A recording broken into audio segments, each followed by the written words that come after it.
My name is Ethan Jacobs, and before I even start this story, let me just say this.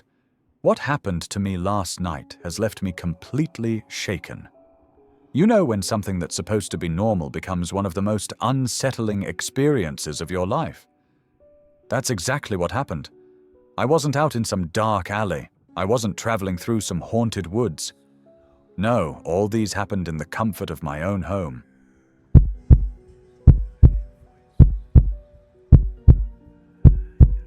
I was lying in bed, scrolling on my phone, and I suddenly thought, you know what would really hit the spot right now? Fried octopus. I'm not the type to usually order food that late, but the craving was too strong. So I pulled up the app, placed my order, and while I was at it, I noticed they had one of those discount codes if you order above a certain amount. You know the deal, spend just a little more, save a lot more. So I said, why not? I'll grab a couple more dishes, maybe some stuff I can just microwave tomorrow and not worry about lunch or dinner. It was pretty easy and practical. Or at least, that's what I thought. By the time I was done adding things, the food honestly looked like it was meant for 3 or 4 people. Like, if you saw this spread, you'd think a bunch of college kids were about to have a late-night drinking session. There were fried items, heavy dishes, and even a couple of empty bottles that came as part of some deal. But here's the thing. I live alone, and I wasn't throwing any kind of party. I didn't even think twice about how it looked until the delivery guy showed up. So, I got the call. It's him. I answer, and the first word out of his mouth isn't, hello, or I'm here. It's just an almost surprising, oh, like he saw something he didn't expect me to pick up. And then he follows it up with the usual, your order is here. Now, my house has this folding metal gate in front of the main door. It's not super common everywhere, but around here it's kind of standard. It's basically like a protective barrier, like a second door that you can see through but still lock up tight. For some reason, as soon as I heard his voice, I got this chill. You ever get that instinct? Like your body knows something's off before your brain catches up? That's what it felt like. So instead of just opening everything up, I unlocked my wooden door but kept the metal gate locked. Just a little precaution. I told him, just leave the food right in front of the door. Simple. I'd pick it up once he left. The food was in a bag, it was prepaid, he could literally just drop it and go. But he told me he didn't want someone else to pick it up. It sounded like a lame excuse after all. Everyone who has ever ordered food knows that most food delivery guys are always eager to drop the package and move on to their next gig. But this guy was almost insisting that I let him hand it to me directly. That's when different thoughts started running through my mind. Like, why does he care so much about whether someone else grabs my takeout? I told him, no problem, just leave it there. And he did. But here's where things went from slightly weird to completely terrifying. He didn't leave, he just stayed there, standing in front of the door. Like he was waiting for something. And then, almost casually, he tilted his head a little and tried to look inside my house through the metal gate. I froze. I didn't know if I should yell at him, call someone, or just stay quiet and hope he walked away. But before I could even decide, he spoke again. So you're having a party? My brain short-circuited. What? That's all I could say. The food, he said. It's too much. Now, maybe if he had just stopped there, I could have brushed it off as some awkward attempt at small talk. But he didn't stop. He leaned a little closer, eyes still scanning behind me, and said, It's too quiet. I swear my heart dropped to my stomach. Excuse me? I asked, trying to keep my voice steady. Your party is too quiet. Where are your friends? That was the moment everything in me screamed that this wasn't normal. This wasn't some harmless delivery guy making conversation. It felt like he was trying to figure out if anyone else was home. Thankfully, I still had my phone in my hand. And in that split-second decision that probably saved me from whatever was about to happen, I pointed it straight at him. I tapped the screen like I was hitting the record button, and I told him loud and clear, I'm filming you." That one sentence changed everything. His face went blank, and then, without a word, he turned, got on his motorcycle, and sped off into the night. Now here's the kicker. I didn't even have the camera app open. My fingers were shaking so badly I couldn't tap anything right. But the bluff worked. The thought that I might have been recording him was enough to scare him away. After that, I just stood there. My body wouldn't move. I had all this food sitting at my doorstep, food I had been so excited about, and suddenly I couldn't even look at it. I had no appetite. I locked up everything, triple-checked the windows, sat down on the couch, and just stared at nothing. It was like my brain was trying to process what almost happened. Maybe he was just socially awkward. Maybe he was just curious. Or maybe, and this is the part that keeps me up at night, maybe he thought I'd be easy to mess with like some kind of prank. And that's the part that makes my skin crawl. Maybe he thought I'd be easy to mess with like some kind of prank. Since then, I can't stop replaying it in my head. The way his voice sounded when he said, "It's too quiet." The way he lingered just a little too long. The way he seemed to test if I was really alone. That's the kind of thing you don't forget. And I keep thinking, am I the only one who has ever opened the front door without thinking? How many of us trust that a delivery is just a delivery? That the person on the other side of that door is harmless? But what if they're not? What if they're waiting for that one careless moment when we let our guard down? I'm not trying to scare anyone, but I am saying this. Trust your gut. If something feels off, it probably is. The chills I felt going down my spine as I opened the door was body trying to warn me. And I'm so glad I listened. So yeah, now I've got a fridge full of fried octopus and random dishes I can't even bring myself to touch. And every time I walk past that folding metal gate, I remember his face, that blank look before he drove away. And I hope I never see him again. Anyway, that's my story. I didn't expect my midnight snack craving to turn into such a creepy experience, but here we are. Stay safe out there. And if you ever get the feeling that something's not right, don't ignore it.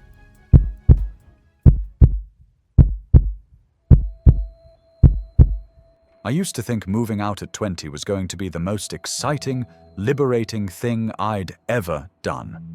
Freedom meant late nights, eating cereal for dinner, decorating however I wanted, leaving laundry in a pile without anyone yelling at me. It meant finally being able to close my own door at the end of the day and feel like the world was on the other side. But little did I know that I'd experience one of the strangest occurrences of my life during my first year alone at home. I had been in my new apartment for about 6 months. It wasn't perfect, just a small one-bedroom on the 3rd floor of a nondescript building, but it was mine. My little sanctuary, my first real taste of independence. The neighbors were polite but distant. The hallway always smelled faintly of bleach and takeout. And even though my mum had warned me about living alone, I felt comfortable enough. I got into a routine: work, home, dinner, Netflix, bed. The kind of routine that lulls you into thinking nothing bad can happen, because nothing bad ever has. It was a Thursday night, sometime around 9. There were no parties upstairs, no shouting from the street below, just the low hum of my refrigerator. I was curled up on my couch, scrolling on my phone, when there was a knock at the door. At first, it didn't even register as strange. People get deliveries all the time, right? But I wasn't expecting anything. Still, without thinking, I got up. I didn't even glance through the peephole. My hand was already on the knob before my brain caught up. When I opened the door, he was standing there. He looked like he was in his early 20s. He was wearing jeans and a hoodie with a baseball cap pulled low over his forehead. In his hand was a plastic bag, the kind you'd expect to see from a takeout joint, except it wasn't branded. It was plain white with a big yellow smiley face printed on it. "Did you order food?" he asked. His voice was calm, almost friendly, but something about it made me feel unsafe. Instead of getting excited about free food, I did the next best thing. "No," I said. "I didn't." He tilted his head, eyes flicking past me into the apartment. "You sure?" "Yes, I'm sure." He didn't move, just stood there, bag dangling from his hand. "Are you alone?" he asked. That should have been my cue to slam the door, but my 20-year-old brain was still trying to be polite.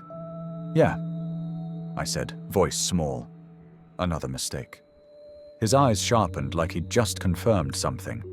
He stepped a little closer, and something about it just felt off. "Are you sure you didn't order this?" "I didn't," I said again. My throat was dry. "Sorry." I took a step back, but he moved just close enough for me to smell a faint chemical scent, like hand sanitizer or cleaning fluid. "Don't be nervous," he murmured. That was when I got freaked out. I took a step back, heart hammering, voice shaking. "You need to leave." For a second he didn't. Then he smiled, but it certainly wasn't a reassuring smile. Afterwards he turned around. "Okay," he said as he walked down the hall without looking back, the plastic bag swinging at his side. I slammed the door and locked it. Then I locked it again. My hands were shaking so badly I fumbled the deadbolt. My apartment, which had always felt like a sanctuary, suddenly felt like a trap. I backed into my bedroom, shut the door, and locked that too. I should have called the police. Every safety video tells you to call 911. But at that moment, I didn't. I called my mom. My voice cracked as soon as she answered. I told her everything, words tumbling out like water from a broken faucet. She kept her voice steady, telling me to breathe, telling me it was okay, telling me to stay inside. I didn't leave my apartment for a week. I couldn't. Every time I even glanced at the front door, my heart almost jumped out of my chest. I imagined the knock again and the plastic bag with a yellow smiley face. How we had asked about the door. I replayed it over and over, wondering what would have happened if I'd said something different, or if he hadn't walked off when he did. In the weeks since, I've changed small things. I keep my door locked at all times now, even during the day. I check the peephole religiously. I don't open the door for anyone I don't know, no matter how polite they sound. I haven't seen him again. I don't know who he was or what he wanted. Maybe he really was delivering food to the wrong apartment. Maybe he was testing me. Maybe he was planning something else entirely. I'll never know. But to the creepy dude with the delivery, wherever you are, let's not meet ever again.